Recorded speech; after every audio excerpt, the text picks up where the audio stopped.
Hello' viewers welcome back to my YouTube channel. ৰাতিপুৱা শুই উঠিয়ে যেতিয়া বাহিৰলৈ আহি ফুলবোৰ দেখোঁ মনটো সঁচাকৈ বহুত বেছি ভাল লাগে। যিহেতু ৰজা আছোঁ সেইটো কাৰণে খোৱা লোৱাটো বন্ধ ৰাতিপুৱা। তাৰপিছত বাৰু মই গৈছিলোঁ মামাহঁতৰ ঘৰলৈ। যিহেতু মামাহঁতৰ ঘৰ ওচৰতে হয় সেইটো কাৰণে যাওঁ বোলাতে যাব পাৰোঁ। এয়া দেখিছেনে ইমান ওচৰৰ পৰা উৰহি লাগিছে।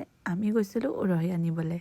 গছডাল সৰু যদিও উৰহি বহুত বেছি লাগিছে। দেখিছেনে কিমানবোৰ লাগিছে। তাৰপিছত অলপ অলপকৈ ইমানবোৰ ছিঙি লৈ গগীৰ হাততে দি দিলোঁ।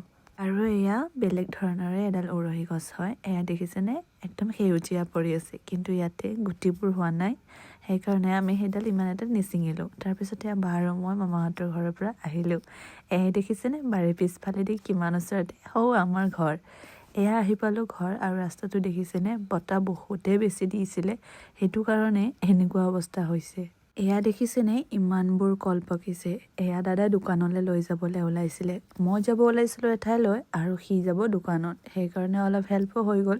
সঁচাকৈ ৰজা মাহটো কিবা বেলেগ এটা ভাল লাগে। এয়া আহি পাইছিলোঁ আমি দোকান, আৰু দোকানতে দাদা বস্তুবিলাক থৈ মোক থব যাব ওলাইছিলে। আৰু আহি এয়া পালোঁ বিয়া ঘৰ। মানে বিয়াখন আজি নহয় বাৰু, যিহেতু বিয়াখন আজি নহয় পৰহিহে, সেইকাৰণে আজি মোক এয়া বৰ ফেচিয়েল কৰিবলৈ মাতিছিলে। এয়া ডাঙৰ বৌ আৰু এয়া আমাৰ দৰা মানে দাদা। বৰ ফেচ পেকটো ট্ৰাই হোৱালৈকে আমি সকলোৱে টিচু ঠিক কৰি আছিলোঁ। তাৰপিছতে হৈ গ'ল আৰু মই এয়া ঘৰলৈ বোলে ওলালোঁ। যিহেতু ইহঁতৰ ল'ৰাবিলাক গোটেই বজাৰলৈ গৈছিলে, সেইকাৰণে মই খোজকাঢ়ি আহিবলগীয়া হ'ল।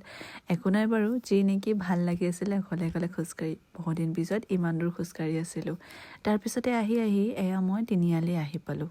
আৰু ইফতাৰলৈ 1.5 ঘণ্টামান আছিলে প্ৰায়। তাৰপিছত দেখিছেনে কিমান মানুহ বজাৰত। এতিয়া অহা ষ্টাৰ্ট হৈছিলে। তাৰপিছত মায়ে মোক ফোন কৰি অলপ চব্জি ল'ব দিলে। তাৰপিছত মই এয়া চব্জি দোকানত আহি গ'লোঁ।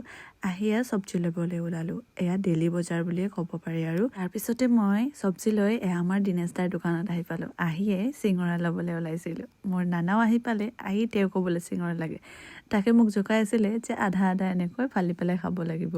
এইখিনি বস্তু লৈ মই এয়া দাদা দোকানলৈ গ'লোঁ। যাই ইয়াতে অলপ আলু কিবা কিবি ল'ব দিছিলে মায়ে, সেইখিনিও ল'লোঁ। তেতিয়ালৈকে ইফতাৰৰ প্ৰায় টাইম হৈয়ে গৈছিল, আৰু দাদা আৰু মই এয়া দোকানতে খেজুৰ আৰু পানী খাই ইফতাৰটো কৰি ল'লোঁ। তাৰপিছতে দোকান বন্ধ কৰি আমি দুজনে ঘৰত আহিলোঁ।